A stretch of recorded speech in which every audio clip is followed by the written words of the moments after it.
Good day everyone. Before I start my presentation, let me introduce myself. I am Brendale M. Susas, 21 years old, and I'm currently residing at Malita, Davao Occidental. So, since I don't have any affiliation as of the moment, let me answer these questions presented on screen. So, first question, in the future administration, what changes do you want to be implemented? To corruption, the fund is not well compensated to its um, designation, and the the money for the people is being corrupted by those officials. So the government, the future government might investigate on that and should punish those corrupt officials. What is your favorite color and how do you associate this to your life? My favorite color would be white. So white for me symbolizes peace and purity.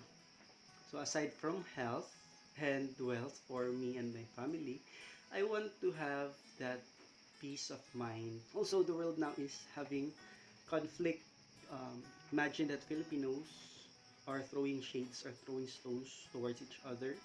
And the thing that we need is peace and also understanding on all things. Though we have different perspectives in life, we should have peace by respecting those differences. And also, I do love wearing clothes that are color white because it is clean and also pleasing to the eyes. Alright, for the next question, we have here, what is or are your expectations in this subject during the during the duration of this class? So, there are a lot of expectation actually for me during the duration of this class. First is that I want to learn a lot of things, a lot of valuable knowledge in the field of transportation engineering. Furthermore, I want I want to have more conversation and communication between us students and our professor. Alright, after answering those questions, let me um, introduce my topic in this presentation. So, my topic actually is all about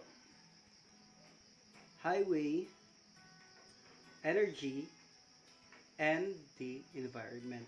So here we will talk about um, highway, energy, and environment individually, but also we will discuss how these three complements or how these three are connected to each other. So, but before that, let me give you a trivia. So, did you know China is the world's largest contributing country of carbon dioxide emissions? A trend that has steadily risen over the years, now producing 10.06 billion metric tons of carbon dioxide. China, well known as the world's biggest manufacturer, is the leading producer of cars. The country's 2019 production resulted in the completion of almost 26 million motor vehicles, or about 28% of all cars and trucks produced. Imagine that in a single car, it might produce 24 metric tons of carbon dioxide effect in the environment, which is not very helpful to us. So, moving forward, I will now uh, give some points, 5 points actually, for the succeeding discussion of my topic. So, the first point that I will discuss is about the highway. The second point is about the energy. The third point is about environment. The fourth point is about the problems caused by carbon emission. And the fifth point are the solutions to mitigate these problems. So first, we will talk about highway. Highways are a major feature of industrialized country and modern economies depend on them. Basically, in highway setting, um, we can see cars, we can see vehicles, private utility vehicles, buses, trucks, passenger vehicles, private vehicles, and a lot more. So all of those are contributing to um, carbon emissions in carbon dioxide in the atmosphere. But we also have to consider our economy on that. So with these cars, with this advancement in our highway, our modern economy are growing because the transport of goods and supplies are now easier to transact. So that is why in every development there's always a negative effect. It is always depending on us on how we balance that one. So moving on, the next thing that I will do is that I will present these statistics from Statista Research Department. Here we can see that in the Y um, axis, I'm talking about the vertical one, we have here labeled as global car sales in millions. And also in horizontal, I'm talking about the year. So looking at the graph, in 2010 and 2019, we have 71 million global cars.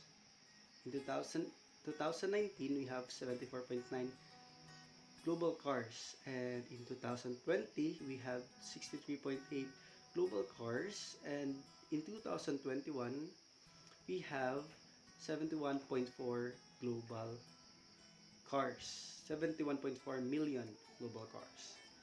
So we can say that they there is really a huge number of cars around the world, and we can also say that each country is contributing to the um, environmental problem we are experiencing right now.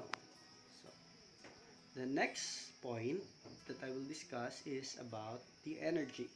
So energy in physics is defined as the ability to do work, but in this discussion, energy is referring to um, the material, I must say, the material that allows, enable um, those cars, those vehicles to move. So I think that we all know what it is. So it is fuel. Fuels are dense repositories of energy that are consumed to provide energy services such as heating, transport, and electrical generation. So fuel is not just about for the vehicles, but it also used as heating, especially when we are cooking. We have those LPGs and many more. So also in electrical generation, we use fuel. So fuel comes from um, different forms and depending on its physical properties and um, source. So we have actually two sources. We have primary source and secondary source. By the way, this fuel are considered to be non-renewable resources, which means that um, it cannot be sustained nor um, replenished. So humans might consider maximizing the use of these fuels. And also, um, since I've talked about the primary source and the secondary source, the primary source of fuels are the fossil fuels. And those gasoline and diesel are secondary source that are formed uh, from those fossil fuels. So it underwent to a some process to have its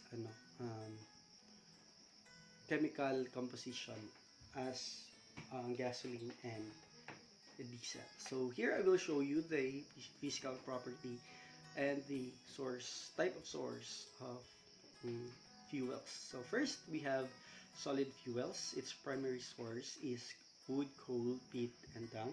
Then we have the secondary source. We have coke and charcoal.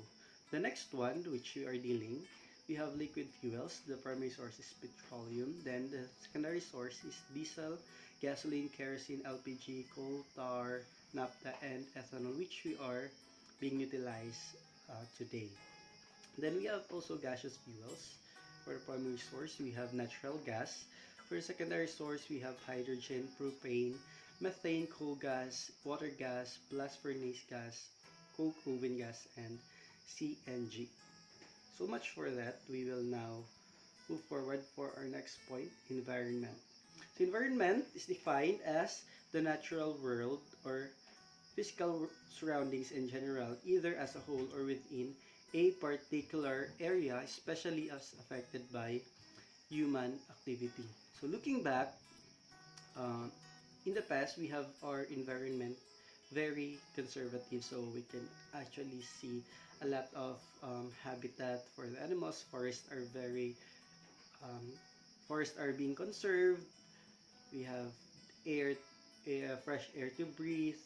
You can see a lot of uh, green, green environment.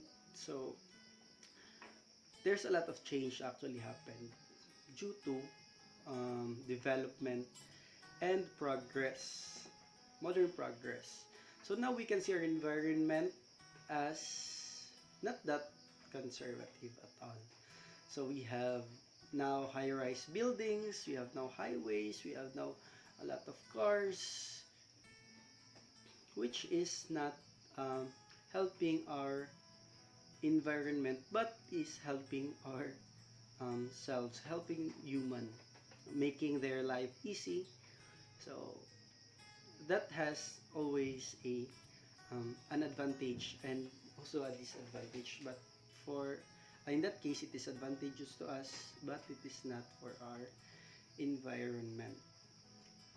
So the next one is the problem. So being said that with the development, there's always a negative or an effect on the environment. So, as the energy demands and supplies vary and nations become increasingly concerned about environmental impacts, the role that highway transportation plays has come under close scrutiny. So here, the the highway transportation is being questioned. Why? Because the increasing amount of cars is causing an alarming negative effect to our environment and to us human as well. So why this happened? This is because of the carbon emissions. So to further know about carbon emissions, let us now define what are carbon emissions and what causes them.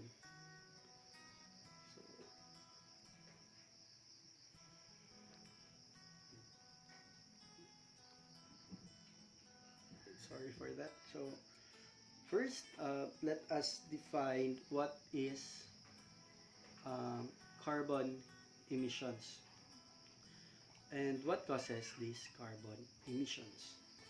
So the greenhouse effect, as we all know, happens when those carbon dioxide are trapped in the atmosphere, causing huge amount of heat in the earth.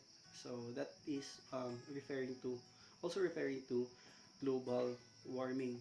So carbon emissions are one type of greenhouse gas emissions that happens when carbon dioxide enter the air after human activity, including transportation or burning plastic waste.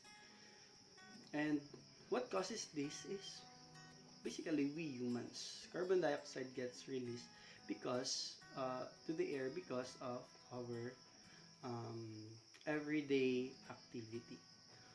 So next is how do this carbon dioxide affect us humans and our planet.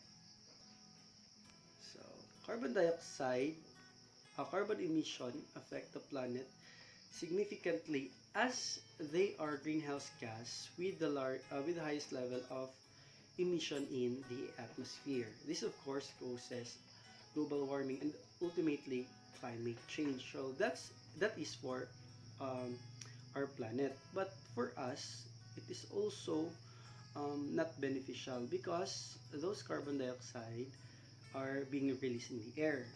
So it causes also air pollution. So that that carbon dioxide might we might breathe that or inhale that one, causing a lot of causing respiratory diseases or any other diseases. So that is not favorable. So since we are the one contributing to this carbon emission, we also have to do our work to lessen this or to eliminate this one. So we have to cope up to our wrong deeds. By how? So first we have to drive less. So walk or bike when you can. Bicycling and walking are not just recreational activities. These options help reduce greenhouse gas emission, traffic congestion, and our demand for oil. So this would help our environment. So the next one is take public transit when possible. Then the next one is to carpool with friends instead of driving alone. So carpooling is defined as sharing of ride by more than one person going to the same destination. So the next is plan ahead to make most of your trips and trip chain. If your grocery store is near other places you need to visit, do it all at once. Also, this would save our time. Then the last one, we have work from home periodically if your job allows it. So today, during the pandemic, a lot of work is done at home. So this would probably or this would significantly lessen the amount of cars in the highways and the carbon emission. So our next coping up um, action would be to drive wise. So drive efficiently, go easy on gas pedals and brakes. And next is to maintain your car. So we have to get regular tune-ups, follow manufacturer's maintenance schedule, and use recorded motor oil. Then lastly, we have to choose fuel efficient vehicles. So in today's age, where the scarcity of fossil fuels, increase in pollution, and global warming, you should consider buying cars that are fuel efficient. So what are these fuel efficient cars do to our environment? So this helps in reducing pollution and smog by at least 50% by switching over a hybrid car or the one that does not require much fuel. We are reducing our dependency on fossil fuels, which is I talked earlier a non-renewable resources. So in that case, we can maximize the use on that. So here are examples of fuel efficient vehicles. We have electric vehicles, plug-in hybrid electric vehicles, hydrogen fuel vehicles, and cleaner burning gasoline vehicles. So before I end my presentation, let me share to you my a saying from the late great Kobe Bryant, saying it's not about the destination but it's about the journey. So thank you everyone for listening.